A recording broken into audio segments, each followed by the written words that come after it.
And we are live, gentlemen. Welcome to Rule Zero. So today we are discussing aftermath. What is your post-quarantine strategy when lockdown finally ends, which inevitably is going to, and we're starting to see the signs of that already across the globe, and we'll get into that in a minute. You know, have you got your metaphorical ducks in a row? Are you prepared? Are you going to take life by the horns and the horny horns and take action, or are you just going to be sat on your couch eating Cheetos, etc., etc.? So as you can see, like you were doing before the quarantine. yeah, exactly. I think so. As you can see, I've got Mr. Rollo Tomasi with me today and Ryan Stone. John may or may not join us later. I think he's actually on holiday at the moment, though, so we'll see whether he comes in a bit. And Rich is off this week. So before we go to that, I'll just do a little plug very quickly for my course, Charisma and Dating Academy, which is open now. You've still got 3 days left to get in. So the link is below. Do hit that link. It's a 10-hour plus video course on charisma and dating, all the game advice that you need when we come out of this situation. Plus, I'm going to be doing webinars, 10 hours worth of webinars as well on top. And you get access to different other material that I've done, video course material, plus 3 of my books, etc., etc. But you've only got until Monday, May the 4th at midnight. So click on the link below. Anyway, enough of that. So, gentlemen, how are you guys? Rollo, how are you? Good week so far? Yeah, it's been good. We're finally into May here, and I think people are just sick of like sitting around. I keep looking at all of the, like, I don't want to call them protests, but just like the organized, get-togethers in Huntington Beach right now in California. Yeah. Then nobody cares. And I was, where did I have to go? Oh, I had to run out to my brother's place out in Dayton on Thursday, and driving through Reno, and I was driving through Carson City it's not business as usual because like a lot of businesses are still closed, but people just, and I mean, you'll see people with masks and stuff on here and there. And like, I think if you, like, I foolishly tried to go to Home Depot, hardware store. That must have been a nightmare. Yeah. Well, what they're doing is like, they'll make you, like, they can only have like so many people in the store at one time. And so you'll see these huge lines outside in front of the stores, and everybody in those lines also have to, like, each person has to be like 6 feet apart.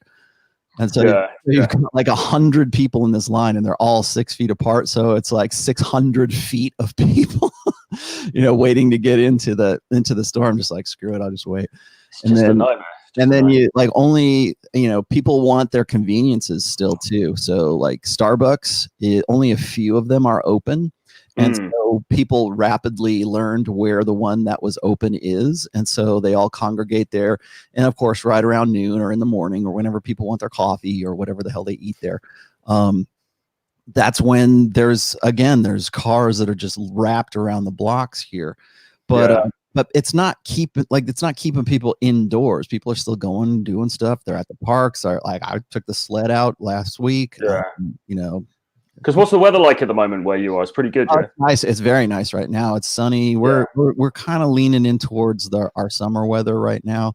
And, I basically had to lock down the sleds because the season's over. So, but that's about it for here. I think that probably I'm really stoked because like right after this show, I'm gonna go load up my truck and I'm gonna go out to the rehearsal space where I play with these guys at this band that I'm playing with. Time we get together in like 7 weeks, so like physically, like we're all in the same studio again. So I'm going to do that. So that's kind of exciting. That's going to be fun for me to do today. And then, that's cool. Did they actually say, is that actually sort of allowed now? Then have they loosened you up in terms of, or are you just kind of doing that anyway because it's everybody? Well, technically, our governor Sisolak has said that he's extending the lockdown or the stay-at-home orders for at least another 2 weeks, but nobody's staying at home. And I'll be surprised if people just don't, flip them the bird and say, screw it, we're going to open the casinos. We're going to do what we're going to do. and because they can't really enforce it. There's not the thing, to enforce it. How do they enforce it? Yeah. Is it true that in Michigan, because there was the protest in Michigan, wasn't there? And then is it true that the governor there said, well, because you guys protested, we're going to keep you locked down. I'm going to keep the lockdown for longer. Is there any truth in that? Or I don't know. Probably. It seems a bit vindictive. It sounds like something petty enough that the people in Michigan would do. Put it that way. Yeah. Damn Michiganites. And Ryan, we caught up yesterday with a great chat about seedy port areas, amongst other things. But how are you doing, sir? Good morning today. Were you on air before? Yeah, well, it's kind of like Rolos. Here's the thing: every boomer that I know is out and about doing whatever. It's always like the Gen X and younger that are staying home, trying to keep them alive, and everybody's so frustrated. Like, we're here so you don't die. Stop going out. And we got the same thing as Rolo, where it's like you have to have 6 feet of space, only so many people allowed in the store, which fine, whatever. I get it. It's not a huge inconvenience. Lineups are nothing new. The part that gets me is, do you know that rule, that thing that like security guards or like guys who couldn't pass the police officer exam, and so they act like they're cops? Flashlights. I'm getting a lot of middle management who thinks that they're in the middle of a quarantine, like in Mog 4 gear, saving people from the virus. Like just the liquor store. The girl and I were like, all right, we need to get groceries. We need to go to the liquor store. I'm like, you do the one, I'll do the other. She goes, why? Why can't we go together? I'm not going back to that liquor store. I'm going to punch somebody. And she gets there and she's like, I'm glad you didn't go, because the guy, and just one of the tellers there, it's not even like a big deal. He's yelling in a small hallway with a lineup of people, things to the left. It's like looking at those old quarantine videos where like, everybody get on the left. Anybody whose thing is starting here. And they were like, we're all inside. Why are you yelling? Yeah, we can hear you. Yeah, and like everybody there is treating this like they're the tip of the spear. And this is why I hate those stupid videos about like everybody fluffing the nurses and fluffing the frontline workers. And I'm like, dude, stop making this such a noble thing. People are just going to work, and you're starting to make them think like I'm saving the world. Like, not. You're just giving me a cart so I can buy some artichokes. And so I'm frustrated at that. But the virus doesn't matter. It hasn't changed it. Oh, sorry, Ben. I'm cutting you off. We were saying that here that the dudes who are working in the stores, the security guards, suddenly this is like power like never before, isn't it? Suddenly it's their moment to sort of like, and they've got these people they're loud hailers and they're yelling at everybody in the lines and stuff. But it's kind of it's loosened up here as well. I mean, there's sort of conflicting reports, because supposedly next week Boris is going to unveil his plan for how we're going to ease the lockdown officially and come out of it. At the same time, going to be identical to ours then, 2 to 4 weeks. It's going to be all the same stuff. I mean, they're talking about making us wear masks in public, which hasn't been enforced yet, but that will probably come in. But it's kind of like all the other. Well, I've got quite a cool one actually. I've got one with like skulls on it, so it's allowed me to release my inner biker. So yeah, I could go on board with that for sure. But I got stubborn. I'm like, no, you're gonna have to arrest me. I don't care. This is the hill I'm picking to die on. It's so petty. And I'm like, wait. Yeah, exactly. But what are they gonna do? Get mad? I'll cough on them. Yeah, I've yet to put a single mask on. Same. Yeah. My girl and I fight a lot about that. I'm like, no. Is she on board with the masks then? Well, she likes it because. Not so much because it's effective. We know it's like marginally effective. It's better than nothing. Statement. But it's kind of like, girls, well, let's just go along to get along. Let's be nice. Let's be kind. Let's be courteous. And I'm like, that's fine. But I'm going to wear it if it's going to save my life or the old people around me. But right now, I'm not convinced of either. Okay. And I don't like people telling me what to do in that ham-fisted way. Yeah. I mean, it's the whole thing is a libertarian's nightmare, isn't it? I mean, I haven't caught up with Aaron Clary really in this period, but I would imagine, I don't know how he's feeling about it, but I imagine he's sort of tearing his remaining hair out, isn't he? Sort of going crazy, because it's just, any semblance of sort of the ability to do what the hell you want has just been stripped away, hasn't it? But the good news is it does seem like it's easing, because as I say, it looks like we'll be easing it over here. I know in Spain they're starting to ease it. Italy, I think even. I'm told Romania is going to start to open up again from the middle of this month. Good. So it is sort of starting to ease off, isn't it? And I think it's interesting, because obviously we were saying at the beginning of this is a great time for you to work on yourself, for you to self-improve, get ready, ready to come out the gates running when this is over. Oh. Do you think guys have actually done that, or do we think that actually? Well, for some it's hard because the gyms are all closed. So that part, a lot of guys have had to be on an extended like non-workout regimen. Have you done anything? Because I've been doing a bit of. I've got on board with a bit of YouTube sort of exercise type stuff. So I found a couple of channels and staying active. I bought some new gear to start up running again, but that's the problem. Like even my military buddies, same thing. We don't mind the downtime. We're used to this. This is way better living conditions than being on a ship, so we're fine. But there's only so many push-ups you can do in your living room until you get just frankly boring. When this first went down, like you guys know, my birthday was back on April 2nd. And so like when this first went down, I'm like, what do I want for my birthday? And so I want a power tower. And so I went and got a power tower, which is like, where you can do, it's like a Roman chair and it's dips and it's got a pull-up bar. And it's like everything I've been doing for the last, 8 weeks now, since the gym closed, has been like all with my own body weight. Yeah. And it's like I've become the expert of like lifting 163 pounds. Like everything is 163. It doesn't matter. Biceps 163 pounds. Yeah. So but there's an argument that that's better, isn't there? There are some people who just swear by body weight exercise. There's guys that swear by a vola, whatever. Well, what's funny is I was able to do this long before the lockdown, but like people will say like, and I'm not a fitness expert. I always kind of stayed sort of casually to the side when I let like say Drew Bay or somebody else come around and tell people about fitness or whatever. But because I'm not going to pretend I'm a fitness expert. I lift. Okay. I've been lifting since I was probably about 16 or 17. And my brother was an amateur circuit bodybuilder. So I've never had a problem with like staying in shape. In fact, anything, I have a problem putting on weight rather than. Right. Yeah. Weight, right. So I know what I'm doing when it comes to what works for me anyway. So I wouldn't presume to say, oh, well, this is, I know exactly what I'm talking about.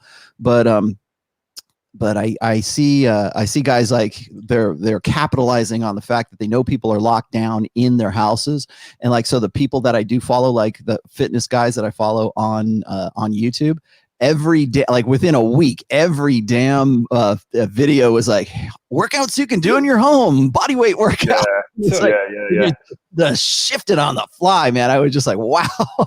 Well, everyone's jumped on board in some way or another, haven't they? I mean, if it's doing that, or if it's releasing your OnlyFans course to how to. That was crazy. And I've been doing a lot of. I got back into doing cardio a lot more because, as you guys know, I picked up a new greyhound, and he is a 2-year-old greyhound, and the greyhound I had before was about a 14 or 15-year-old greyhound. Dude, that's old for a greyhound. Yes, I did. I realized that. And then so Ned really pulls and wants to run all the time. So there's no such thing as a walk with this dog. There's either a trot or you're at full pace running. So, which is great because that's my exercise. I run twice a day, and in some cases I might be running anywhere between like 3 to 4 miles. Like a day with the dog. Yeah. That reminds me of when Pokemon Go was big. My dogs loved it. I tried it out for like 3 weeks. Oh, they were like, this is like 4th walk a day. This is awesome. Yeah, they love it too, man. And then of course, now the nice weather's out and the daylight's long, the days are longer. I take them out for like at least twice now. So yeah, I mean the weather certainly the weather over here is getting better, and it's going to be really hard, I think, to enforce any sort of like comprehensive lockdown after when it starts to get sunny, because everyone just wants to get out. Do you know what I mean? I just can't. I can't see how they're going to do it. And I think, but the appetite for continuing the lockdown is obviously waning. I mean, didn't Trump say this week that he isn't going to continue to enforce social distancing measures? Well, it doesn't matter what the hell he says at this stage. It's really down to the states. So it's whatever the governors of that particular state do, and pretty much all the governors are like shitting their pants, because 90% of them, I don't know what the percentages, but a lot of like the majority of them are like Democratic governors, are not conservative or anything like that. And so it seems to me like in the blue states, there's a tendency to say, oh, we're going to extend the lockdown a little bit more just to be on the safe side. And that's the thing I don't like about this whole thing is it seems like here we are on this side of it right now. And it seems to me that it was more of an overreaction. But for me to say that it's overreaction, it means I want your grandparents to die. It's all about hyperbole. I hate that stuff. Look at this a little bit more logically and rationally here. And what happened in all of this? And you go, oh, you want grandma to die? No, I don't. Yeah, you can't have that conversation because it's become an emotional issue right now. yeah, exactly. So in the States, I mean, do you see it? People are mentioning like the fabled Cancun Party and the hot guy at the Cancun Party that comes up. I mean, do you see that this? Do you see things kind of exploding as we get into summer? And suddenly, actually, everyone's going to be out and it's going to be this big bang, or do you think that actually things like pool parties and things like that? Do you think it's going to take? Put it this way: I'm walking around the neighborhood and everybody's like acting as like they're having like the end of quarantine parties, right? Really? The guy that's like right here, like my next door neighbor, I think he either owned a gym or he's a personal trainer of some sort, but he converted his garage into a gym like right when all this happened. And like right about 4:00 every day, there's like some big dudes that go down and they work out they do some kind of workout in this, so that they can stay on top of their regimen or whatever. And I don't know if he's charging these guys, but that's fucking brilliant. Oh yeah. Yeah. Isn't it? It's got such a ready, fire, aim thing. And that's your feminization of society thing. Totally true. The quarantine, I think we've established, and I've argued with people don't blow in the face, but whatever. Now, how Sweden basically said they're just going to let it run through, keep things normal, keep the vulnerable people away. So they quarantined you if you're over 60. Everybody else do your thing. And they compared it to a lot of the other countries, and they're noticing that the graph of like infectious cases and deaths hasn't really been that different. And so the issue isn't like, do I want grandpa to die? It's, does the quarantine work? Right. Which is starting to become increasingly more obvious that it's not working the way it's been implemented now. Mm-hmm. But that's the problem, is you can't say that because like you said, it's like, no, but let's just go along to get along. Well, everybody else is doing it. Let's get along. And I'm like, it's an emotional argument though at that point, because everybody thinks that if you're not doing everything you possibly can, then that means you're like, the angel of death.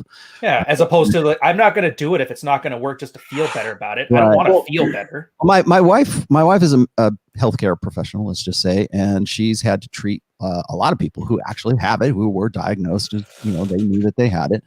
And did she have issues with the confirmation bias? Because she always sees the worst cases. So is she just assuming that's the norm, or is she pretty switched on? I know of it. Well, she told me she knows of at least 4, maybe 5 people who have died from it here in this area right here. So it's not like it's not real. It is. Okay, I get it. But what my debate is like, what's the reaction? Why are we doing what we're doing? And I think that in hindsight, when we look at what happened and we look at how we as a global society reacted to the first real pandemic in a global, society, that's where we're at. Sorry, we're in a global society now, and this is part of that. So how is history going to treat us when we look back on the first great pandemic of 2020? I mean, is it just a nanny state? We have this expression, the nanny state. The state. They tried. Is it just a massive manifestation of that? Because you can't. I wonder what would happen if we actually had a pandemic that was a lot more lethal. COVID is not anthrax. Okay. Yeah. People aren't just dropping in the streets because of COVID. It's lethal. Okay. But it is not as lethal as like it probably could be, if it were weaponized, or if it mutated. I think that's the next thing everybody's going to say is like, well, COVID mutated and now it's not COVID-19, it's COVID-20 or COVID-21. I'm looking forward to the sequel coming up next year. Yeah. COVID-20. COVID-20 electric boogaloo. Yeah. But that's all just like what ifs. People don't know biology that way, so it's just speculation, and that's just fear mongering, and I hate that. Yeah, exactly. Yeah, I look at it from a societal perspective. I'm not a bioethicist or anything like that. I don't know anything about the biology of all this. I just look at people's reactions to it and like, what are they doing in this? There he is. Hey, hallelujah. Wait. The champ is here. It's 1:00 in the morning. I was sleeping, dude. I'm full lobster. I'm over here in Okinawa, Japan, and oh yeah, you guys just locked down, so you're like a month behind everybody else in the ready, fire, aim strategy. Dude, this is how I know. First of all, I was right. I've told everybody since day one that this Corona shit I smelled bullshit all over it. Okay, if you go to the do you guys talk about the CDC website right now? Not gone to it yet. Okay, so if you go to the CDC website, it's blatantly there showing that like that 60,000 people that America said are dying from coronavirus. It's either it's coronavirus, it's pneumonia, and or influenza, and that's what all you dummies get for fucking sitting around and trusting the mainstream media. These are the same people that told you in 2016 that Donald Trump had a 1% chance of winning the election. And I said it from day one. I said, this stinks. I smell bullshit all over this. I don't trust this for 1 second. People are like, oh, MLD, what? You're just a dating coach. You don't know what you're talking about. And I've been telling them from day one, because at the end of the day, Tokyo should be rife with disease. If this is a Wuhan virus with people coming from China, there are literally thousands of Chinese tourists that came to Japan and came directly to Tokyo to spend money and to be, they come here and they spend all the money at the high-end brand stores, right? And with the train system, where literally 5 million people use this train system every single day, if there was a proximity thing in regards to this coronavirus, man, if you go on rush hour in the trains in Tokyo, you're literally face to face with somebody like this. Oh yeah, that's crazy how stuffed they are. And it's happening every single day. So again, like I smelled bullshit on this from the get-go. I called it out, and I'm just glad to see everybody kind of standing up now. The thing is this, like the next step is this. Like, you guys want to be a real red pill? You guys want to be a real person and do something? Like this literally, like, you have to protest now. Like, you have to. Like, that's the only thing. Like, civil disobedience is the last straw. So that's what I just had to say. This hot dude army, you're going Fight Club on us now. This is like proper. Are you going to set them tasks? Are you going to set them tasks to do? Like, you have to go and like. Troy, just come and put a bullet in me if I talk about saving the West, okay? And to be fair, that's kind of what I'm doing with the mask thing. Just dug my heels on a totally superfluous point because I don't like being told what to do just to feel better. I'd rather it be effective or not at all. Yeah. But how are you finding it, John? Because you're on holiday at the moment, aren't you, in Japan? And you were saying the other day that it's pretty quiet. I mean, have things picked up? Is there anybody sort of partying and breaking the injunctions, or what's happening? No, dude, because like I watched the panic and mania. So like initially there was fear, and then there's lockdown, and then there's protests, right? So that's what America went through. They went through fear, where they're fighting for toilet paper, and they locked down, and now they're fighting for. Now they're doing protests. I have witnessed the lockdown stage 1. The government of Japan just said we need to extend the lockdown for another month. Okay, and get this, they said in the official Tokyo Ministry of Health, right, or excuse me, the Japan Ministry of Health, they said, guys, if we don't lock down, we are projecting 420,000 deaths. Yeah. In the month of that we've been locked down, 430 something people have died. Okay? Mm-hmm. Could you imagine if I told you, Troy, I was like, Troy, I got this great product. I'm going to pay you $420,000 if you can promote it for me for 1 month. And then at the end of the month, I give you $420. You'd be like, oh, well, I think this warrants the situation, and it doesn't make any sense. Well, those 2 nukes only killed 100,000 and change. Something to consider. They're saying it's 4 times as deadly as the nuclear disaster. Yeah. And the problem is all the projections have been way off. That's the issue, isn't it? The forward projections have all been way off, and that's grossly off. Look, garbage in, garbage out.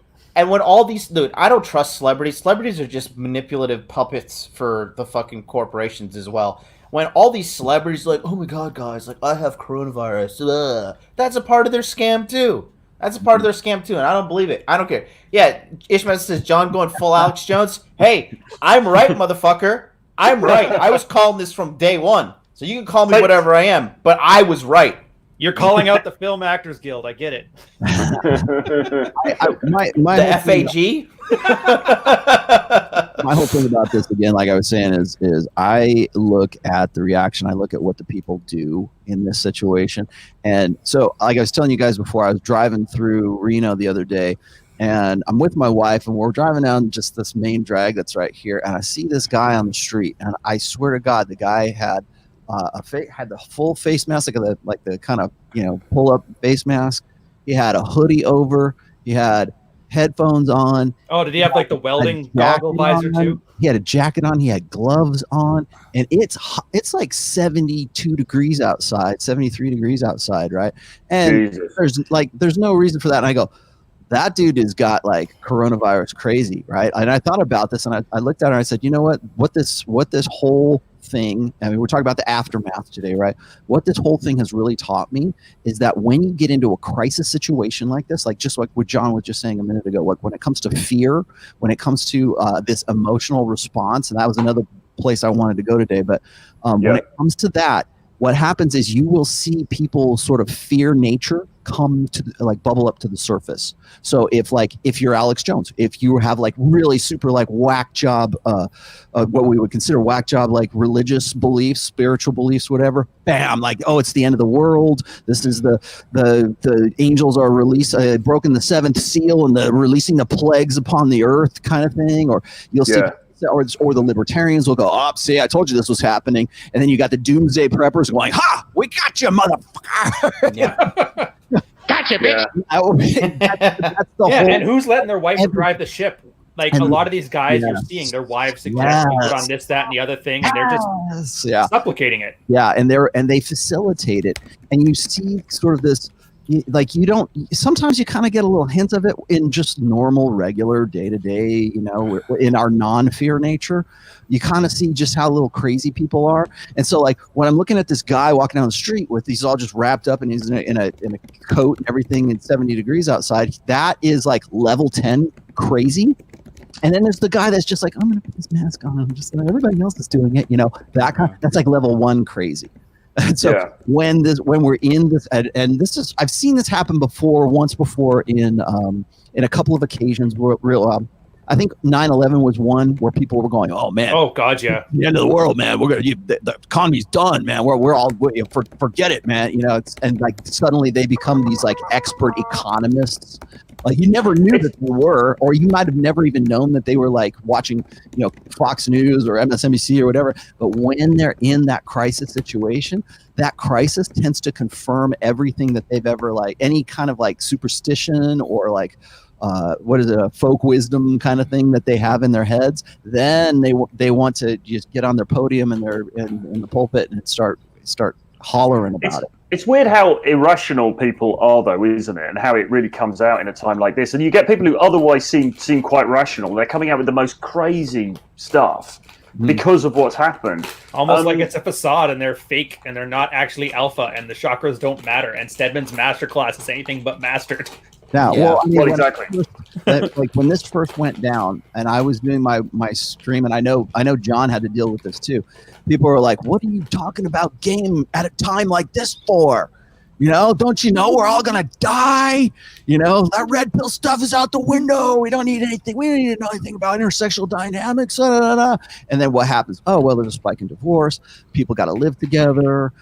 People are either screwing like rabbits, or there's like a rise of domestic violence, or oh my God, look over here, men are actually dying at a higher rate than women, but women are most affected. Well, forget about all that red pill stuff. I don't know what that means anymore. Forget it. But people really I mean, like the thing is, right? I can be prone to catastrophizing stuff. Do you know what I mean? Like I can sometimes think about a situation and think, oh shit, but what if this happens? What if that happens? What if the worst? You go to the worst. But with this, I have to say, I mean, it never, even at the very worst sort of bits of it at the beginning, I always sort of thought, well, it's going to go on for a period of time. We're going to come out of it at some point. There's going to be some collateral, there's going to be some damage from it for sure. But I didn't really. Yeah, 5 out of 10 crisis, not 10 out of 10. I didn't. Yeah, but I didn't take it to that nth degree, and yet so many people seem to have done, which just seems odd to me. Really. Yeah, because going back to it all, look.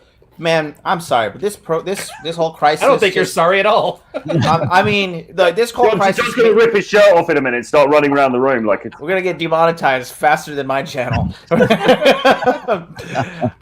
No, like this whole thing made me realize that it's sad, but people are fucking stupid. The majority of people are stupid. I'm here with my homeboy Mac, right?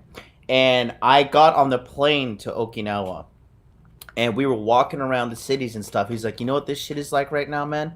He's like, because the cities are barren, the cities are locked down, there's nothing open, and we're the only two assholes here on the island enjoying fucking vacation in all of Okinawa. 28 And days later. you know, he said this. He's like, this is the representation of people who are red-pilled versus people who are not red-pilled. You see somebody out with a mask on, like, there's a moron. There's a fucking idiot who can't think for himself. And the majority of the people who are buying this stuff, hook, line, and sinker, are girls. Girls are so dumb. They are buying this shit, and then they've turned to socially shaming people. Like, he's not wearing a mask. Oh my god, you're not social distancing. A wrath Karen. Dumb. Idiots. Absolute idiots. Well, I would say naive and too trusting of authority. Dumb, Ryan. Dumb women. Well, there's many different types of dumb. I'm saying it's trusting of authority and naive. So there's no women where you are then, John? There's no girls out having a good time or any of that kind of stuff? I'm like a rat on a sinking ship. I will find pussy no matter what, and I have found some. But excellent. It's not as easy as usual. I'll tell you that much. Pandemic pickup in action. I'm glad you brought that up because like that was where I was going to go with this next. Is like because and maybe it's because I'm writing about this right now, but like in a global economy, a global sexual marketplace, in a global society, which is what we are now. I mean, we all we're doing it right now. Like we're talking across the world right now. And everybody else is doing this. I mean, I watched Metallica play a really weak ass version of one of their songs acoustically, and they're probably using StreamYard because it's like all four members of the band, and they're like all doing it from their houses or their private studios or wherever the hell they are. And so when I see this, and I go, okay, what does a global society look like? And the only thing I can say is that it's a feminized society. It's one that's based on emotions. That's why you're where you're at right now, John. And consensus and herd and authoritarian. Right. Because it's this emotional reaction. And that's what I was going to say is like the other thing that I'm looking at right now in sort of the aftermath and all of this is that people allowed an emotional response, and then that emotional response got amplified by 1,000% because the global society is primarily a feminized, gynocentric society that is primarily based on instinct, emotion, and then maybe reason if we ever get to it. And that's exactly how women process information. How do I feel about this? Oh my God, I can't believe you want. Like when I was just saying, I can't believe you want grandma to die. That's an emotional response. I'm trying to use a rational response by saying, look at the numbers here. Look at what's going on. And I mean, maybe John's delivery is a little bit different than mine, but it's the same thing. The same message. It's like, why are you doing all of this stuff? This is insane? You know, and like, no, you're insane. Oh, can't you believe that you want grandma to die? Because you actually said that maybe it's not as bad as it is. And I've been putting this mask on. Or when I go and I see these fucking videos of these nurses in, TikTok dancing and shaking their asses and doing, Titanic videos and everything like that. You know what that says to me? That says to me, this is not as serious as everybody wants it to be. But if I go and I say that on Twitter, I'm the asshole. I'm the one who wants grandma to die. Meanwhile, every marketing guy knows it's bad optics. But the big problem is the media, isn't it? Stoking the media's been pandering to it and stoking it up. The emotional state of a global society. And then there's a guy in my community, Rolo. His name's Daniel Molina, right? I interviewed him on my channel. He got the coronavirus. He got it. I'm not saying the coronavirus is not real. I'm saying that all the states have been, all the media has been overblowing the seriousness of it. Okay, Daniel is 35 years old. He's in decent shape. He went into the hospital with coronavirus, and he was out in 4 days. Wow, 4 days, 4 days completely recovered. And yeah, when you described his symptoms too, it sounded a lot like when I caught avian flu, like over 10 years ago now. It's the same thing. It really sucks and it hurts and you're bedridden for like days, but then it goes away. Well, it's most like the people flu do recover, don't they? most people recover in about 4 days or so. Yeah. Don't Unless they? you're Basically. morbidly obese, chain smoking, elderly person. You're Yes. pretty much guaranteed to get better. So like the entire 21 convention lineup: Socrates, George Bruno.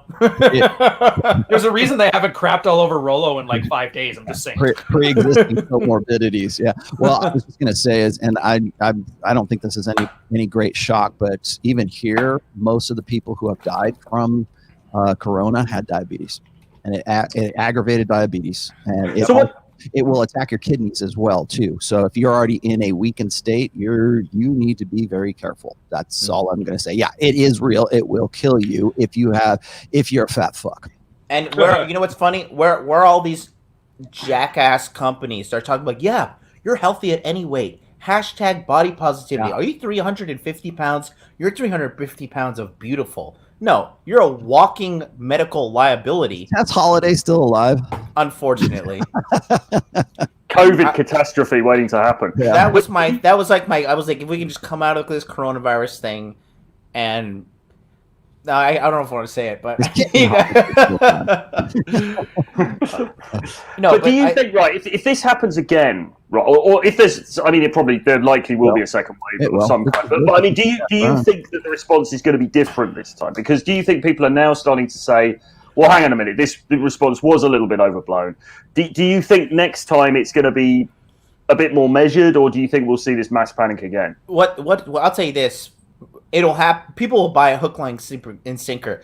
Dude, guys, we only have an audience, like, best case scenario, like 1,000 people watching us live.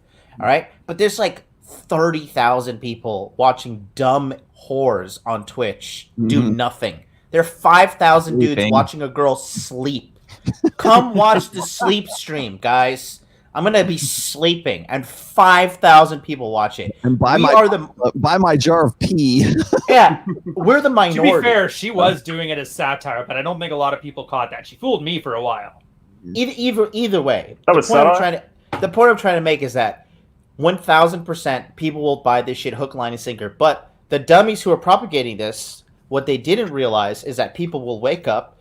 You know, I always give shit to the Californians, but dude, I gotta say props to them, man. Even the Californians are in the street protesting right now. And I don't know if you guys saw with Michigan, but did you see they stormed the Capitol with rifles? And they stormed the Capitol with rifles. They went inside. But is it true, John? Is it true that Michigan then, the governor of Michigan then said, we're going to keep the lockdown going for longer then because you protested? I don't know the fallout of it, but I do know that they went in there with rifles on their bodies and they were banging to get in the door into like the main area. But she was hiding, like all women do when they get persecuted. And you know, the thing is, these people, they just put another nail in the coffin for the mainstream media. When Trump comes around, he's gonna win in a fucking landslide now, because some people are gonna be like, oh, the media, the liberal media, because the media is liberal in America. They lied again, and they were thinking too short-sightedly, and they're going to lose the fucking election. Trump is 1,000% going to win the presidency now. 1,000%. You guys heard it here first from MLD once again. Well, when was the last time somebody lost a second term? George W. Sr. So like 30 years ago. George H.W. Bush, yes. But that's the point. These things are so cyclical. People are going to do another 4 years of Trump because more of the same is better than something different. And then after that, they're going to vote in a Democrat because they hated everything Trump did, and then they flip-flop back and forth. Yeah. That's the weird thing about this. Everybody's acting like everything is different and nothing will ever be the same. Meanwhile, you look at it, and it's like such an obvious pattern. You're like, dude. I have to say, I mean, without being the world's greatest expert on the guy, but Joe Biden doesn't look to me to be a particularly worthy opponent, I have to say. Dude, remember that thing they had where Hillary Clinton, she like passed out and they had to drag her into the thing and her shoe got left behind? Mm-hmm. Biden is like taking that aesthetic and rolling with it. I know. I don't even know if it's true, but I'm just laughing. It's hilarious. Well, what I think is funny is and I was just talking about this not too long ago, is the whole Me Too, like believe all women, is suddenly you see just how much of a weapon that was. Like the true latent purpose of Me Too was not about, we need to raise awareness of sexual assault and harassment. No, it's not. It's been a political social weapon. And it always has been intended to. And guess what? How do we know that? Well, we see how it's applied. It's not being applied to Biden right now because the feminist imperative, whatever you want to call it, knows that he's the vehicle for a female VP. He's not going to get. I agree with John. There's no living way he's going to beat Trump. But watch what happens. Watch how they try to sell this, because right now I think the Democrats know that they're not going to win this election. So now it's all about damage control. Well, we tried to get him on there and we put a woman on the ticket too, and it just didn't work out. And they'll use that as they'll try to play that up after the next 4 years. In 2024, they'll go, oh, well, they look what happened to the woman in 2016. Look what happened to the woman in 2024. And then that will be. That sounds a lot like the overreaction to the virus, where, well, at least we tried something. It's damage control. Yeah, that feel good thing. And that's the same thing. You can see the parallel there. They're trying to save the integrity of what's left of the integrity of the Democratic Party right now, because everybody is seeing this. Everyone, like, if you go and you look, I mean, Brett Kavanaugh's confirmation hearing with all that crap and then believe all women and all that other crap that went on when they were trying to confirm him, that's still in recent memory. And we can go back and what was that, 2017 or 2018, right? It was only 2 years, not even that, 2 years ago. And people remember that. We still have video of that. The internet doesn't forget. We can go back and look at that, and we can see how it's applied to, Trump, confirmation for a Supreme Court, and then how it's being applied towards the presidential candidate of the same ideological bent that is using Me Too to pretty much segregate men and women in all aspects, across society right now. Yeah, those sons of bitches. Yeah, and with this whole situation, right? Again, it just shows you that the whole woman power facade is 100% bullshit. It's men in the streets. You know what women are doing in fucking coronavirus? They are selling pictures of their asshole on OnlyFans and making TikTok videos. That's women's claim to fame. Yep. The great. You're gonna be like, what did you do during the great coronavirus? So, I was a firefighter. I had to fucking save these people. People protesting. No one came to work. Mom, what did you do? Fucking got this camera right here. I zoomed in on my asshole and I charged $10 a month, and people bought everything. Well, it's good to be able to pass those pictures down, isn't it? Say, look, my asshole used to be really tight. Look at these pictures. Guys, Troy's clearly not getting paid for this, so throw those super chats in if you got a question. Yeah. More than happy to answer them. Are you report the channel that John is driving into the ground right now? It's okay. This is what Corona's driven us to, guys. It's unmonetizable content. Well, another red flag is this, right? If you look at Dr. Rashid Buttar, okay, say what you want to say about David Icke, but they deleted that video off of YouTube as well. The two doctors, Dr. Erickson and I forget the other doctor's name, but the two doctors from fucking Bakersfield, California, I believe. It's Bakersfield, right? Uh-huh. All those videos got deleted. Episode 245 of Interview with a Man, where I did a breakdown of what those two doctors were saying, completely deleted off my channel. So I just knew. Like, I smelled bullshit at the beginning, and then why are you deleting stuff? Why are you deleting doctors calling this a scam? And then all the data comes out. Did you hear what happens, Rollo? That, like, if a hospital says this guy has COVID-19, they get $13,000. Mm-hmm. If a person gets onto a ventilator, they get $39,000. That's why there was a big ventilator fucking panic.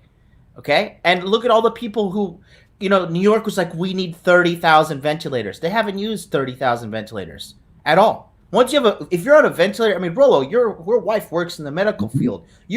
Once you're on a ventilator, you're fucked. Like, right. You're at death's door. And that hasn't been happening with the coronavirus whatsoever.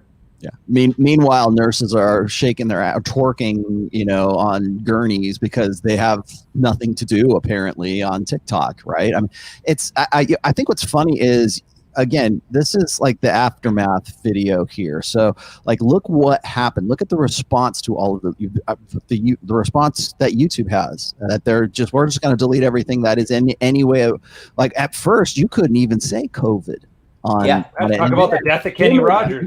Then they made a big ass announcement saying, "Okay, guys, now you can say COVID." Now it's monetizable. Go at it. You know.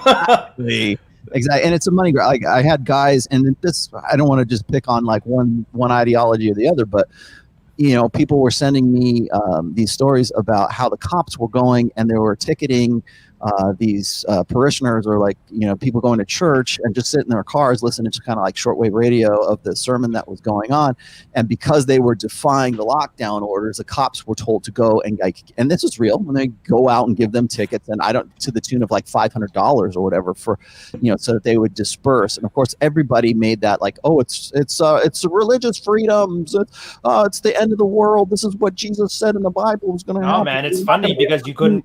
It's like, no, that's because they need the money, because nobody's on the road for them to like catching the speed traps anymore. The city needs revenue, and that's a cheap, easy way to do it. Let's go. That's all it's really about. That's like the cops in there probably go to the same damn church, and they gotta go, I'm sorry, I got to do this. This is my job. This is what I have to do. This is what we got to do to keep the city running. And it doesn't make any sense. We're good. And it doesn't make any sense. Like you say, like, okay, so like you can go to Costco, right? And you could everybody comes to touch this. Do I want this plastic bottle? No, I don't. When the coronavirus literally lives on plastic for 3 days. So there are people going in there touching all this shit, touching everybody, being near and being in proximity. That's okay because we have designated this okay. But if you want to go to a pizza shop that only has like a very small countertop that only like 5 people can fit in there and they can take pizza out, that one's not okay. Well, the fact that Walmart was even open is because they had enough good lawyers on their side to apply as a essential service. Yeah, because they have some food sold in the back there. Yeah, and again, you can already tell it was very clever. Listen, let me tell you guys a red pill right here. Okay, anytime a big corporation or a company or a government says, "Hey, this is for your safety." This is not for your safety. The government doesn't give a good goddamn about you. Walmart doesn't care about you. YouTube doesn't give a shit about you. Only Rule Zero gives a shit about you guys. Exactly. Okay? Right. Subscribe here. But the point I'm trying to make is that when they're talking about safety, they don't give a fuck about you. They don't care about you whatsoever. And that's what they're trying to say. So when you start hearing these things, this is how the red pill. When you get red pilled in relationships and understanding women's true nature, what you really become is a guy who's able to discern truth from lies. That's the bottom line. And that carries over into other aspects of your life. That's why I was able to start using body language from dating girls to like in the real world, like reading like this guy's salesman's a scumbag. That dude's probably a pedophile. Like, you can like pick up on these little things. And so that's what I'm talking about. Like when you start like getting the girls and all that stuff, right, in regards to dating, it does end up red pilling you in other aspects of your life as well. 100%. That's the thing. Like, what you got to head up there that what do we talk about getting girls? Well, this is kind of all there. We talk about frame a lot, and guys love talking about having frame, but I don't think they really get what it means. And not just blindly following things for consensus, not being risk averse, actually thinking things through, being deliberate in your actions. These things are all what matters. Troy and I were talking about it yesterday. Like just being able to craft a good story, understand the aesthetics and things so you can talk to somebody and have fun with it. And then you make them appreciate, build up emotional, I don't want to say investment, but I don't want to make it sound woo-woo-y, but getting a girl emotional. Like understand MBTI to talk about it, but don't actually believe it. You just do it because girls like talking about chick. Yeah. I mean, one thing that disturbs me a little bit about this whole thing is that I saw some reports yesterday saying that in Britain, and I think in other countries as well, even when lockdowns are eased, a lot of people are scared about going out. So there are people who even they're concerned about the idea of actually going out into the public and starting to socialize again when the lockdown's over. And I mean, for me, that just seems crazy. I mean, sure, isn't everybody good? Get up. Like, society's gonna be way better with those people not interacting. I'm telling you. Aren't people just like at the cage bars now, rattling, ready to break out? Do you know what I mean? Like I am. Dude, I can't understand it, man. It's people. there's going to be two types of people after this. There's going to be, I mean, there's always going to be like the idiots that want to go outside. Those are just the type of people that are there. People just can't sit at home. Like, I just got to get outside. You know what I mean? I like staying there. Fuck it, I'm out. I don't care. Really. Anthrax, that's okay. I'll anthrax on the hill. but like, this is like, because me and my mate here, right? He and I, when we're walking down the streets, I see people in their cars driving with 2 masks on. And I'm like, do you really are you this dumb? And the answer is yes. So for all you guys who, from the beginning, you didn't buy this hook, line, and sinker, know that you have an above average social intelligence, that you could probably have the mental capacity to start your own business, to get that promotion. You have the plan. You have the mental smartness to do these things. So I would say, use this as a good gauge of yourself. And if you were a guy at the beginning who you're like, oh my God, everybody's going to fucking die. Like, it's going to be 1 million people dying. Like, you got to sort yourself out. You got some work to do. Like, you have to look at the red pill, using it as a self-analysis as well. So, I mean, at the end of the day, with everything that's happening right now, I'll tell you this, though. Women make rules for betas and they break rules for alphas. Yep. I have had plenty of booty during this fucking cold coronavirus bullshit. I'm good. I have not been on a sexual drought whatsoever. But if you don't know how to utilize, online dating and be like a man and be smart and be grounded in your opinions, these girls, they used to watch the news. Now they come to me like, hey, the news said this. Like, is this real? I'm like, no, this is bullshit. The CDC said this. This motherfucker's lying. This, Tom Hanks, nobody cares about him having coronavirus. Like, damn it, Tom. This is bullshit. And Tom Hanks fucked up because his son thinks he's black. I mean, there's so much evidence there just to show you, like, bad parenting and bad decisions are made in that household. So, I mean, if you're alpha and you're like a guy that thinks for himself and questions things, right? Because I held my ground from the beginning, and people were telling me you're crazy, blah blah blah, whatever. I've been hearing that my whole life. But at the end of the day, if you held this and you held frame, you're going to gain a lot of respect in the eyes of your peers too. I think so. Yeah. Well, Mr. ESA here says I still have a 2-3 goal rotation during COVID-19. So guys are nailing it. That's the thing. The strong survive and the weak don't. Well, you should also remember that, like, in times of fear, in times of high emotion, which is what we've got right now. Remember what we always say is that women always they reflect the strongest man that they know. They reflect the guy who represents the security to that guy. So, like, when we say, like, oh, when a girl likes you, she gets into your sports teams or the music you like or whatever you're about. She also gets into, like, what it is you're thinking about, particularly when she's in an insecure time. I think one of the things that I learned, or I'm sort of taking away from this as I'm watching kind of human nature play out, because people will say, well, aren't men emotional too? Yeah, they can be, especially if they've been feminized in a gynocentric social order for as long as they have been. Yeah, you're going to see those guys have that emotional response because they feed off of the same feminine, we all go, everybody panic, right? And so when I go, and I've written, I'm still deciding whether I'm going to put this in book 4, but like when I've written my essays about instinct, emotion, and reason, and then instinct, reason, and emotion, like for men, our natural proclivity is instinct, reason, and then emotion. But the guys who like prioritize emotion, those are the guys that have been properly feminized, and they get into this chorus of women going, oh, panic, panic, panic. And they look for security just as much as women look for security, and particularly in a time of crisis. Because for women, what do we say about hypergamy, right? Alpha fucks, beta bucks. The beta buck side of that is all founded on security.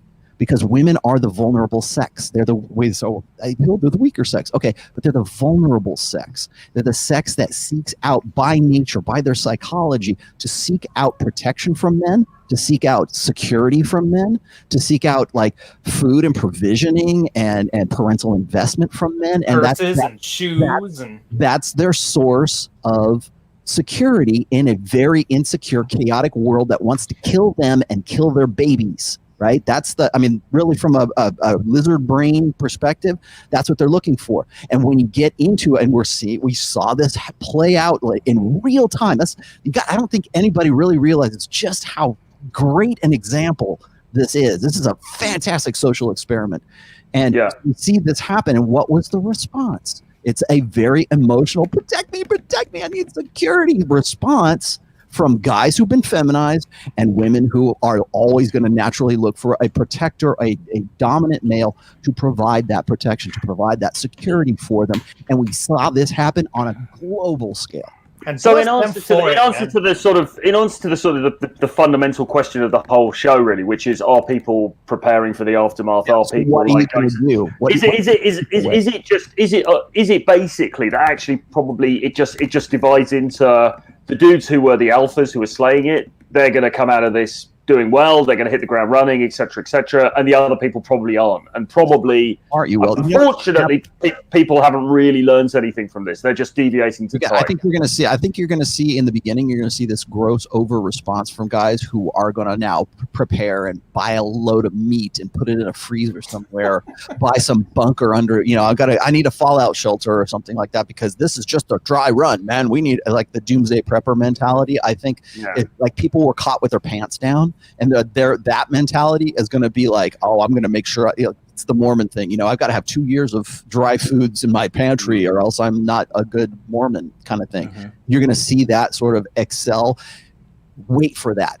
Get that. If you want, here, I'm giving you millionaire advice. Lock into commodities, lock into that dynamic, because that's what we're going to do once they come out of all of this. I had people saying, dude, meat is over. There's not going to be any meat. And I'm like sitting here grilling. Oh, you couldn't even sell that imaginary meat shit off the shelves. I'm grilling. I'm like outside grilling. What do you mean? Yeah, I half wanted to take a picture and be cocky about it, but I didn't. That was the funny thing. Did you guys see this in your places too? Like that, that impossible meat?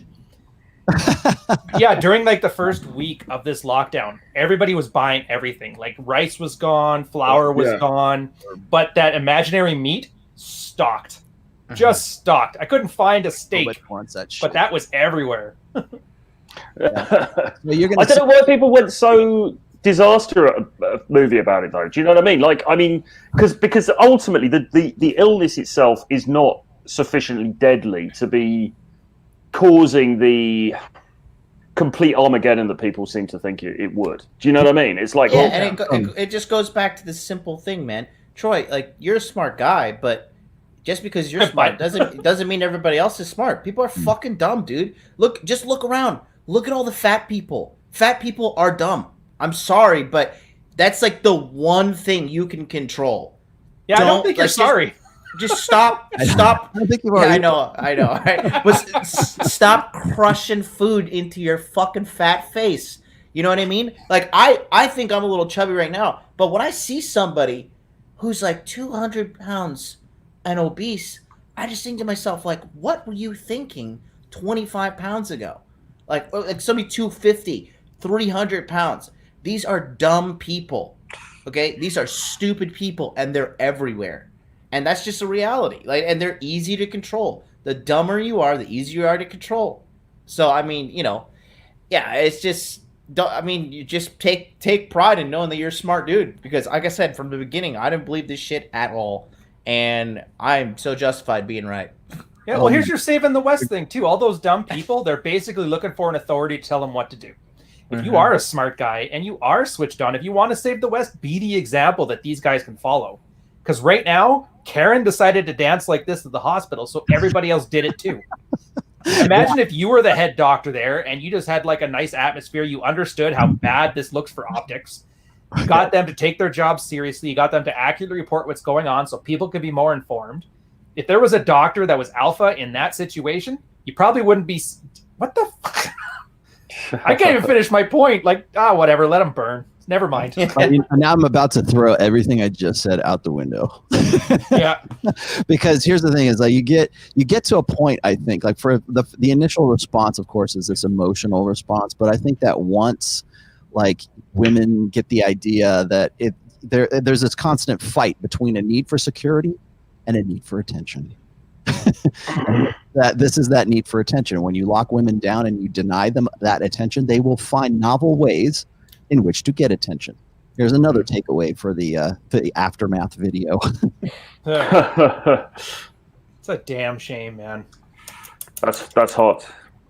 That's hot. Yes. And it's not just one girl doing it. Like if you go into TikTok, you just type in hashtag coronavirus, hashtag COVID-19, you're gonna be entertained for hours looking at all these subpar women doing this shit with like, and it's like super coordinated too. And like they got to the point. Are you familiar with the 4 African dudes carrying the coffin meme? Yeah. Yet? Yeah. Okay.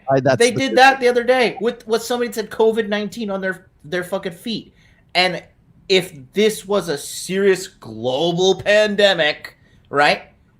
People would not be taking this shit lightly. If your face was melting off when you got the coronavirus, then you're like, okay, this is serious. But when you get in there, they give you some pills and you're in and out in 4 days. And you're like, okay, like don't got that shit anymore. You know, it's like, okay, this is obviously not a big of a deal.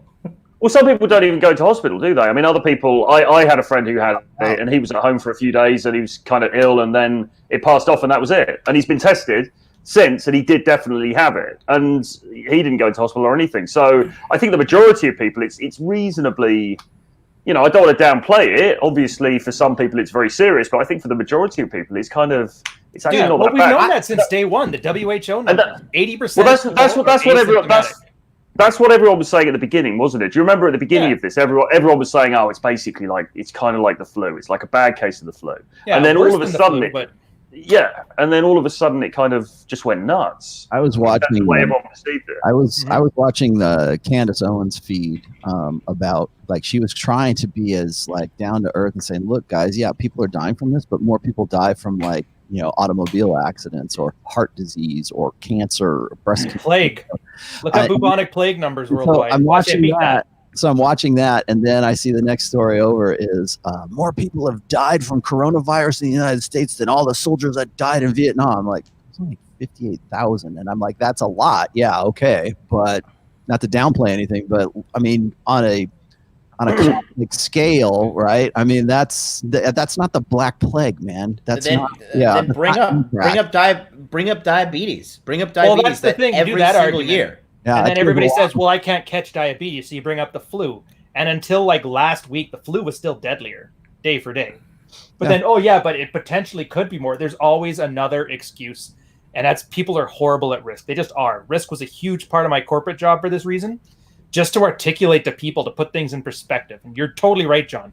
Car accidents, suicides, accidental deaths, all way deadlier. Yeah. And did you see how the Dr. Rashid Buttar, he went and his video got 9 million views and then it got deleted because he told everybody, the nurses from, there's medical administration. There's like the business people who run the hospital. Then doctors, then nurses.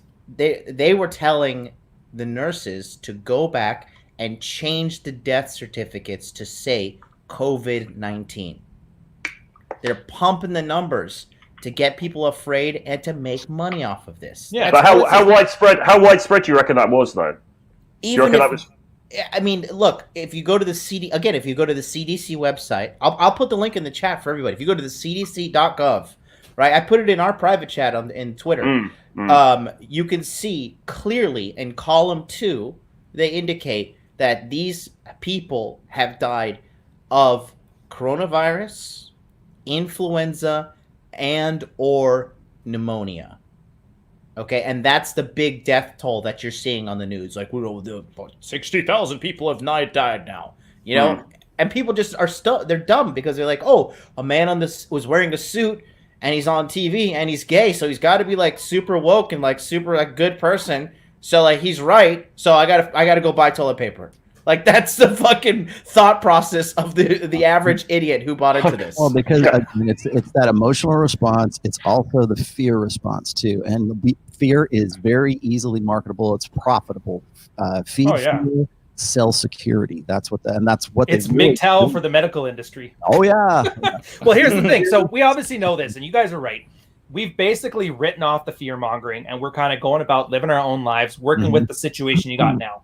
And I think that's kind of where I see Troy fidgeting here because he knows we want to go back to that as much as possible. Yeah. Well, for the preparation, that's what you do. First off, you got to ignore that because it's not helpful, it's not accurate, and it's not useful, even though emotionally it's cathartic.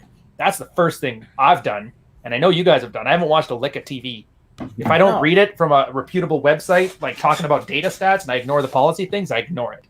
But you kind of get a feel then just by just looking around for people. Right now, I see people out walking their dogs, having fun. So the panic part, it's starting to get over. And as I see traffic starts to pick up again, I realize things are done. So if I had a plan to, let's say, start a business, now is kind of the time when I start. If I want to start looking at the bottom of investments, well, now that people stop panicking, now's the time to start looking at being bottomed out. There's so many opportunities, and you just, because what's the stock market? They say it's based on greed and fear, right? Mm-hmm. Yeah. Right now, fear is about to go away, and greed is going to start. So now's the time to get in. Tide's coming in. Now, I'm not going to be so smart to say as I know exactly what to invest in and how, but I'm looking at here's the thing. And I looked at First John here. He's talking about like fake pandemic to control you. I'm like, I get that. I see why, that's a real popular thought right now, is that it's them. Who's them? The Illuminati, the secret demonic satanic cabal is trying to control. Why? No, actually, there's a much like you want to use Occam's razor. Hey, here's a chance to use Occam's razor. What's the simple idea? People are stupid. That's people are just emotional and dumb. And guess what? They've never had the chance to be stupid and dumb and emotional and fearful in a global online worldwide way that we can now on the internet, on TikTok, on Twitter, on huge force amplifier, man. Yeah. Yes. Guess what? It's a force amplifier, and yeah, they're that dumb. It's not some evil plot. It's people. People are just like that. So what's the QAnon guys originally said it was overplayed and it was in order to destabilize Trump, right? Yeah, and but they didn't even know why they were right. That's the problem. And then they started saying, and then when it got more serious, then they started saying, oh no, actually it's the deep state, and this is all part of the plan, so that then Trump's going to go in and arrest, the deep state, and Ellen DeGeneres is going to get arrested and all this kind of stuff. And I think now that hasn't happened. They're starting to come around again and go, oh no, actually, it's to damage Trump in 2020.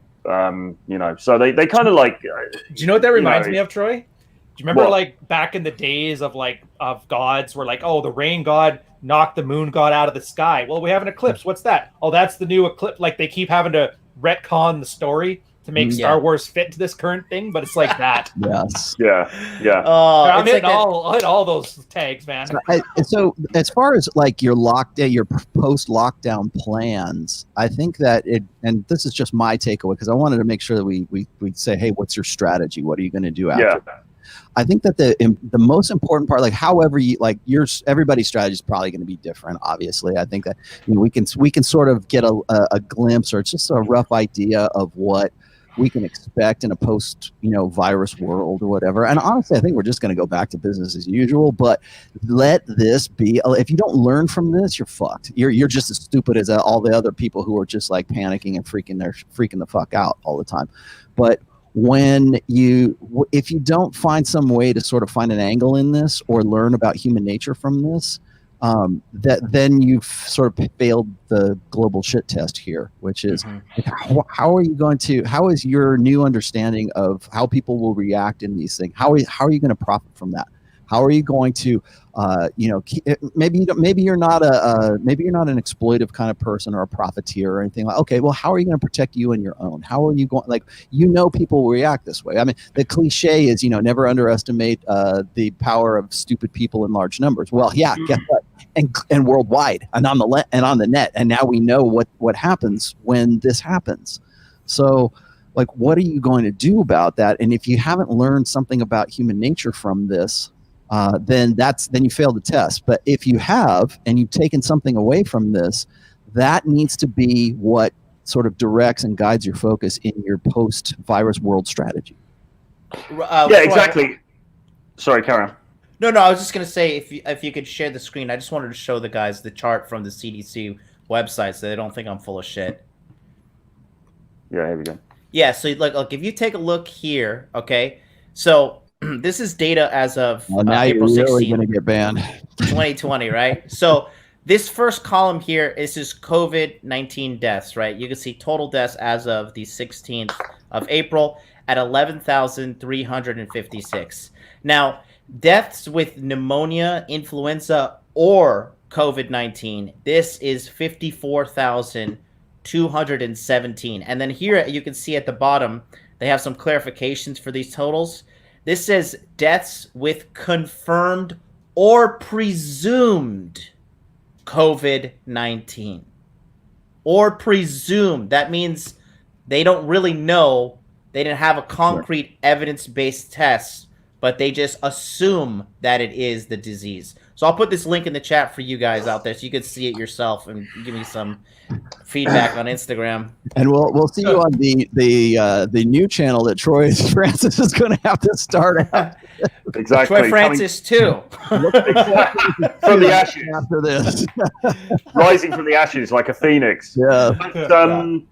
But yeah, I mean, it's just I don't know, man. I mean, if you haven't gone through the last couple of months and then you're not sitting there basically on the edge of your seat thinking, as soon as this is over, I'm going to get out there and I'm going to travel to those places I never traveled to before. I'm going to go out and I'm going to approach that girl because I've never done it before. I'm going to start that business. If you're not sitting there itching to be like, right, I'm going to take life by the horns now because this was so crap that I just, I'm not going to accept my mediocre life anymore. I think you've missed a trick somewhere. Mm-hmm. Do you know what I mean? Yeah. It's like one thing I think was going to happen. Here's my prediction for the future. Real Zero is going to have one badass convention in Vegas in October. That's what's going to happen. Yep. And keep in mind, like, we didn't even, like, for you guys just know behind the scenes, like, all 5 of us were totally like, yeah, this is some bullshit.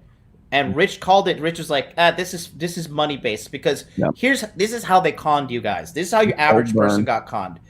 Okay, they intentionally tanked the markets. Okay, just follow what happened with Deutsche Bank in February. They tanked the markets. Then they made the government. Okay, so you have the banks tanking the markets with banks and corporations. You have the government declaring a state of emergency, and then you have the media panicking and freaking out on all 3 angles, and then a subsection of the media are the celebrities who are being fucking told to be like, oh yeah, I have coronavirus. You have those 4 things right there. You have the money people, you have the politics people, you have the celebrity people, and you have the friggin' people who watch the news. You spike those people with an emotional high of like, hey, you're gonna fucking die, pay attention. Then now everybody's panicking, and that's how exactly you set up the ripple effect of stupidity to pass through person to person. Mm-hmm. It's predictable, and that's why I kept saying, like, let this be a lesson so you understand human nature. And more importantly, you certainly understand the emotionalism and the insecurity that goes along with all of that and how predictable it is and how easily manipulatable it is. And also how you can predict that and how you can prepare for that. If you want to prepare for the future, prepare by understanding what people will do in a global crisis situation such as this. Now, if your focus is on finances, fine. There you go. You've learned your lesson. If your focus is on red pill stuff and women and your personal relationships and stuff, bam, right there. This is a prime example for that. That's why I had to really bite my tongue when people were saying, "Oh, you don't need to be red pill's over, man. We forget it." I'm like, dude, come on. Red pill's never over.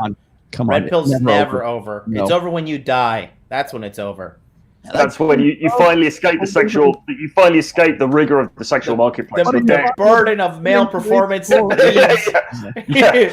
It leaves when you die, and that's the sad reality of this life. So you got to perform or get the fuck out of the way for the men that are performing. Did you guys? I think I asked Ryan this once before. Are you familiar with an old show? I think it was from the '90s called The Jamie Kennedy Experience. Oh yeah. That was like Punk'd before Punk'd was Punk'd. Yeah, but it was brilliant because like the guy knew, like Jamie Kennedy knew human nature well enough that he could set up these kind of like it's kind of like Candid Camera. It was like a put on kind of thing where he would just for laughs gags. He had those but he was like, he was basically punking people is what it was. It was punk, but it was in a more like psychological way of doing things. I love that show because it really showed you like every show was humorous, but each show played on sort of a different sort of human foible or something, or like their emotional response to what was going to happen if you ever found yourself in this kind of goofy situation. That's one of the reasons why like you see like daytime television, or you see like the Tyra Banks show, or these talk shows and stuff like that. They're hitting on certain aspects of human nature that are about emotion, about insecurities, about indignation, getting that rise.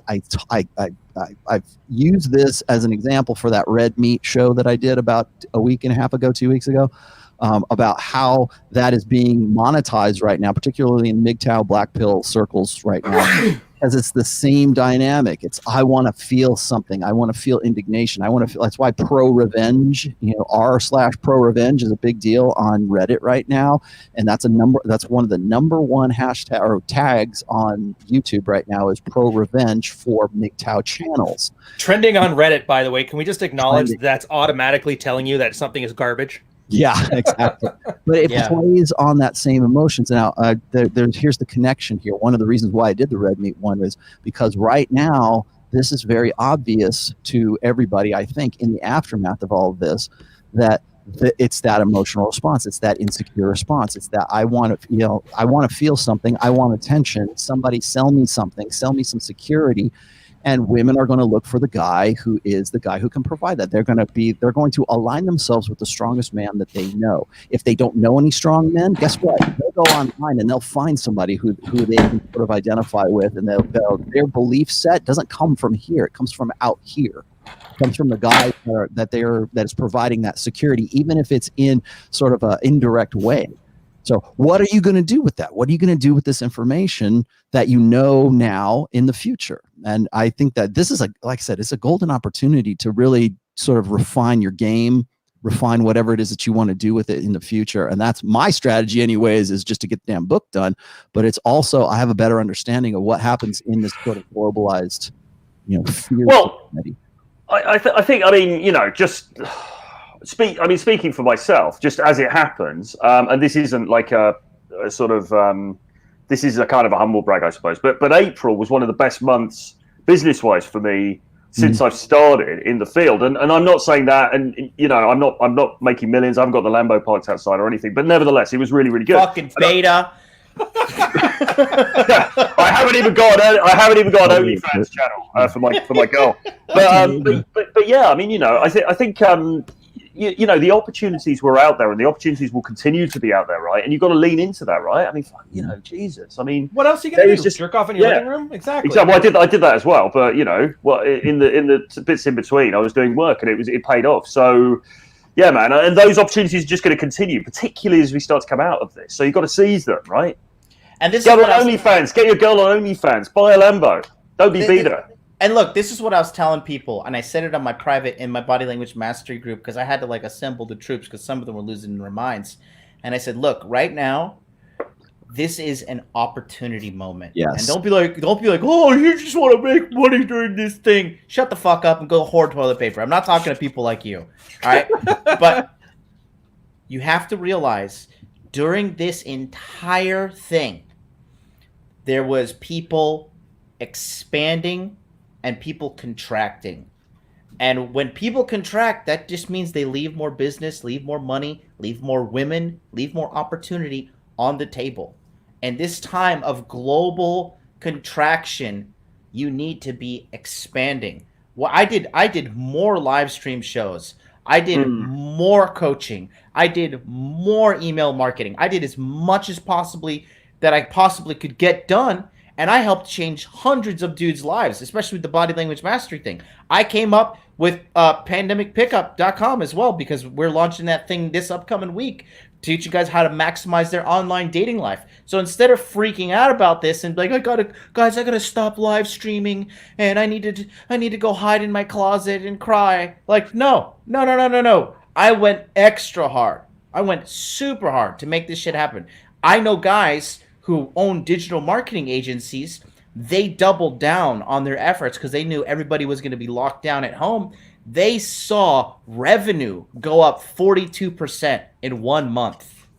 Obviously, some of that translated into net profit. They didn't give me the net profit numbers, but still, the numbers went up. While everybody was losing money, they were making money. And that's the cold reality of life, because Global pandemic aside, there are still essential services that need to be done. So another red pill for all you men out there is if you got furloughed or your job got shut down, that is a fucking huge indicator that you need to change work immediately. You need to go find essential work and get into a field that is going to be paying you. Power linemen, they didn't get sent home during this whole thing. Software engineers, full stack developers, all these people, senior developers, they didn't get sent home.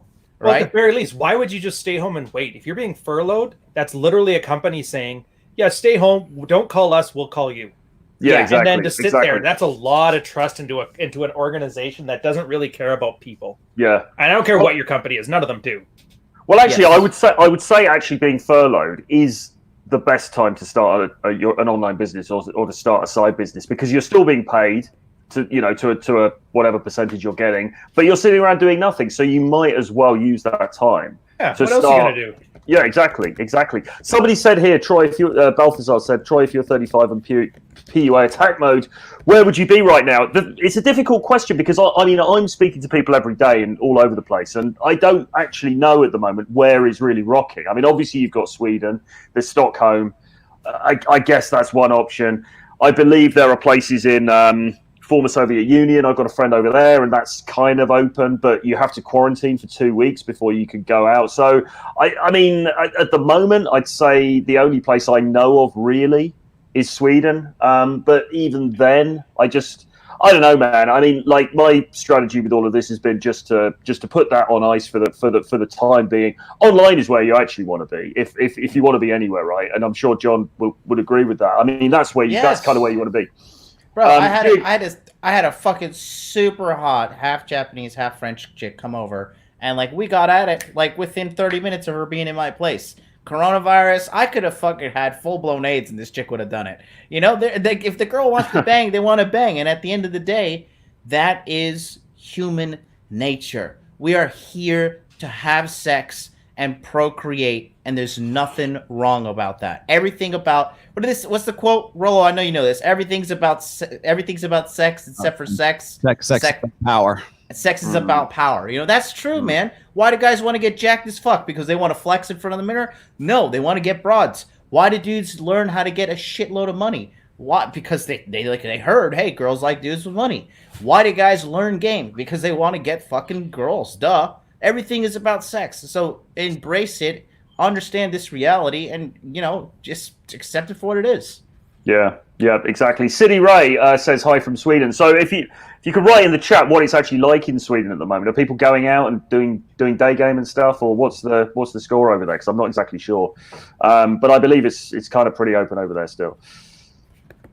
I want to address the Royal Banana in the chat. He says that's not true about furlough. People are being furloughed because their job relies on close proximity. You're implying they are not valuable jobs, which is not cool. No, I'm implying that you don't know what the fuck you're talking about. Because if people are valuable to a company, you're going to come and you're going to do the work because you have a guaranteed ROI. If you show up, it is irrefutable that you will generate revenue. For these people that are being furloughed, guess what? They are draining money out of the company via payroll. That's the truth about business. That's why I'm a business owner and you are an employee. You need to think about these things. I will devil's advocate and take his side on a small point. Picture things like the airline industry. Obviously, if there's no flights going out, flight staff are still vital, but they can't do it. But that's a small exception. Well, the thing is, right, it's not, people aren't only being furloughed because of close proximity. Some people, yeah, but not everybody. There are also a lot of people just aren't useful, and right now they got to cut back. Yeah, so it's not entirely true what he's saying anyway, but yeah, I think ultimately, like you said before, I mean, if you're furloughed, it's kind of like don't call us, we'll call you, and you at that point you want to be looking at your options, I think. God, I'd hope so. Well, we're kind of coming relatively near towards the end of the stream, but I mean, we've sort of covered some strategy in terms of what guys should be doing in terms of getting out there again. I mean, but what does the panel think? I mean, are people actually doing this, or do you think actually the reality is? Do you think anything's permanently changed? I don't think so. You I know, don't think it's so. like I mean, yeah, we're gonna have to restart. The economy is gonna take a hit. Let's just be honest. I mean, we're gonna have at least some kind of a recession for a little while, but There'll be some small peripheral thing like airports will get another agency to make your flight take longer. I know I used images from the Great Depression in the thumbnail for the show, but we're not gonna. That's not where we're headed right now. Well, it's too short, isn't it? They're talking now in the UK about opening up after May the 26th. Now, I don't know if that's in stone or if that's really going to happen or whatever. But if it is, that's literally 2 months, and 2 months is rubbish, and it's damaged people for sure. But it's not the end of the world, is it? You know, I mean, it's 2 months. I mean, a lot of businesses are going to be able to bounce back from that, right? I'll tell you what I think. I think that this sort of shutdown and everybody kind of having a quarantine and everything, in some ways, you know, because a lot of people are losing their jobs. The first thing we thought of I agree 100%. Work from home is going to be huge. Also, learning from home, like school. This has taught us that now we realize that like the shit that we have to do at work, we can easily do on an iMac at our house, right? Yep. Or you know, and why am I killing myself in an hour commute to go, you know, look like I'm busy at work when I can do the same shit right here, and here it is, black and white. I can do it. I think employers will probably see that too, right? I mean, why do I need a building when all my employees can work from home, and that's how we're going to do it from here on out. It's like Aaron Clary was talking about this not too long ago about how the work society, like corporate America, is like women really want to get into corporate America because they've been sold this bill of goods that's empowering, right? That's what strong independent women do. And he says, let them have it, because that world is dying right now. We see it here in black and white that we can do the same kind of things that we need to right here online from our house, and we don't have to put up with the corporate culture bullshit. Yeah, and you got that, and then you got what was the first thing that women did when they lost their jobs? They started OnlyFans accounts, because so how many of those women are going to stick with that or go back to their job now that they've realized that they can make some money off of showing their cooters on Twitch or whatever it is? What are they going to do? Are they going to go back to and that was another thing, is like people who are on unemployment right now, they realize, man, I'm making more money on unemployment than I was at my shitty service area or service industry job. What are they going to do? I think a lot of people are going to, this is kind of a reset for like our ideas, like what are we going to do?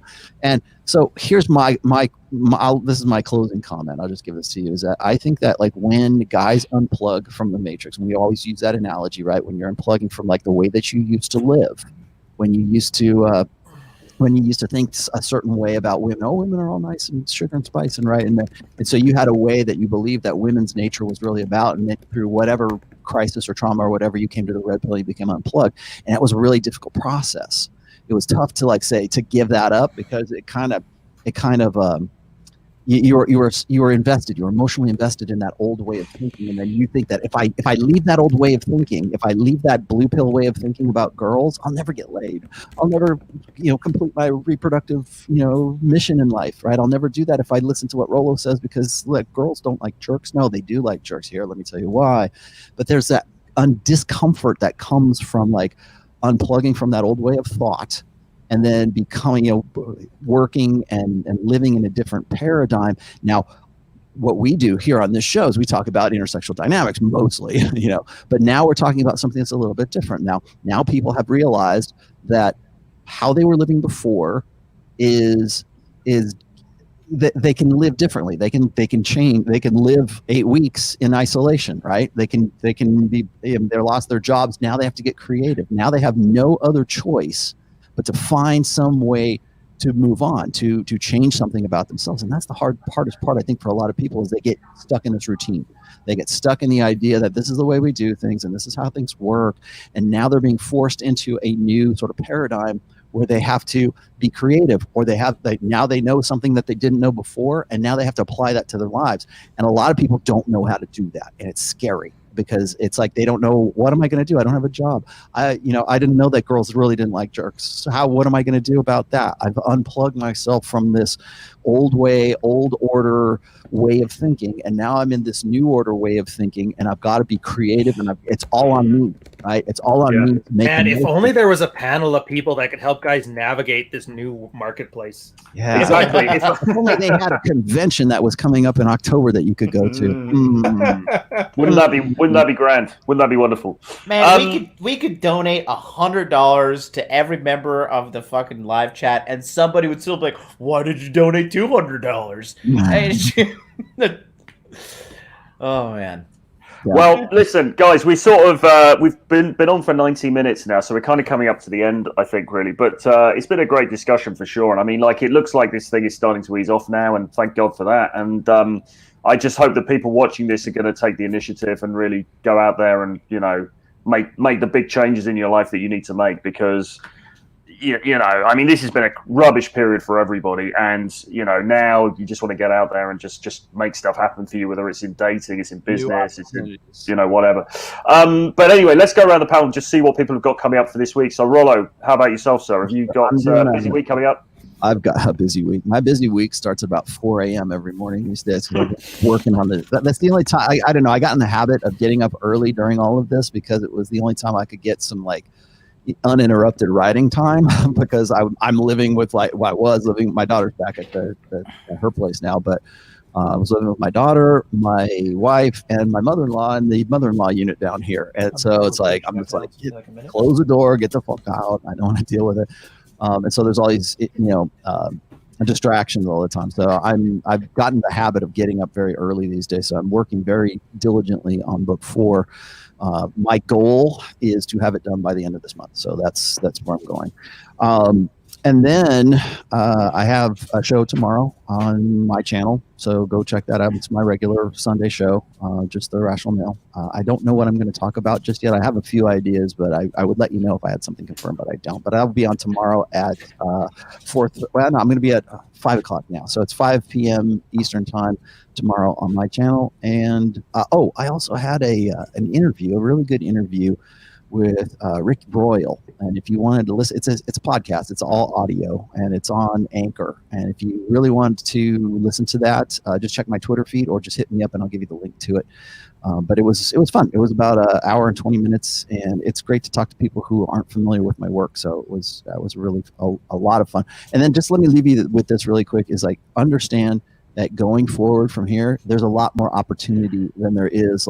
There's reasons to be happy and glad and opportunistic and encouraged by optimistic, I guess. Maybe not optimistic. Well, maybe that too. That going forward, there's more opportunities going forward than there are, and than sticking with what you thought you knew. 100%, definitely. And John, Mr. Pandemic Pickup, I know you've got some big stuff happening this week.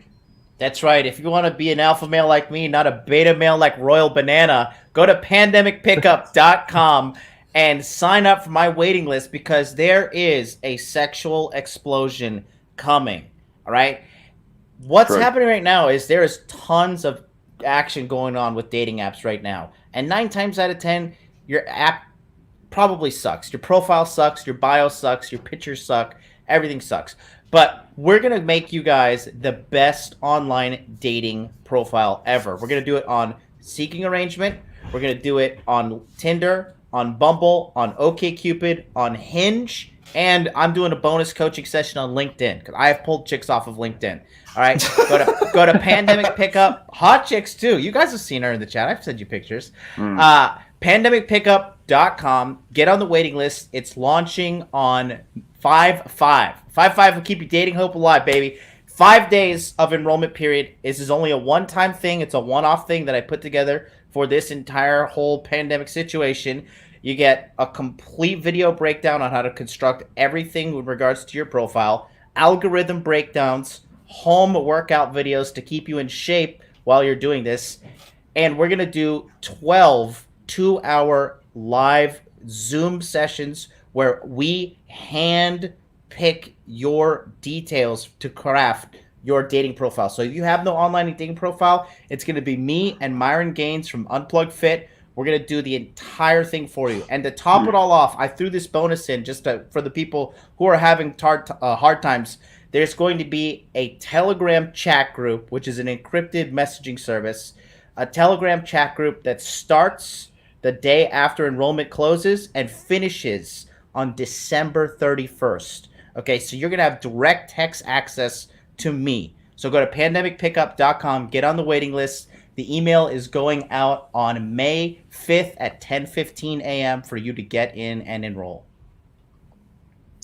Awesome stuff. And Ryan, I'm putting links in the chat. A lot of you guys read Jordan Peterson's 12 Rules for Life, and it sounded great, and you cleaned your room, and you left the kids to skateboard, and now you're like, well, my life's not any better, but I feel good. What do I do? 15 lessons from a decade of women. But these aren't a lot cleaner. Yeah, these aren't clean your room and anything. This is like literally me showing you all these guys talking about alpha male, I bang broads. This is showing you like what happens that people probably don't brag about, but it's still fun anyway.